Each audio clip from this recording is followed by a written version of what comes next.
निवडणूक आयोग नितेश राणे यांच्यावर कारवाई करणार का? ॲडव्होकेट जयश्री शेळके. मशाल चिन्ह दिसेल तर निधी देणार नाही, अशा स्वरूपाचे वक्तव्य मंत्री नितेश राणे यांनी करून आपल्या बुद्धीची उंची दाखवून दिली आहे.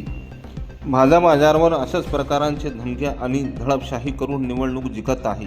तेच प्रमाण सिद्ध करण्याचं काम नितेश राणे यांनी केलं आहे. आज जनतेच्या मनात शिवसेना उद्धव बाळासाहेब ठाकरे पक्षाची मशाल आहे.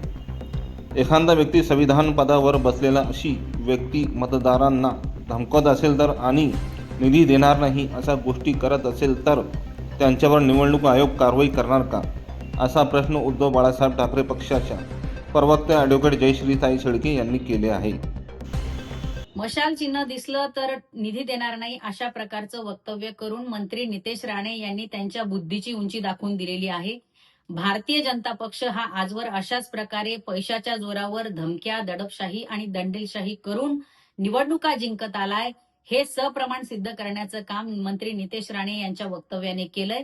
आज लोकांच्या मनामध्ये शिवसेना उद्धव बाळासाहेब ठाकरे हा पक्ष आहे. लोकांच्या मनामध्ये मशाल आहे. ती तुम्ही पुसून टाकू शकत नाही. तुम्ही धमक्या देऊ शकता आणि जर एखाद्या संविधानिक पदावर असणारे व्यक्ती अशा प्रकारे मतदारांना धमकावत असेल, निधी देणार नाही अशा गोष्टी करत असेल, तर त्याच्यावर निवडणूक आयोग कारवाई करणार आहे का?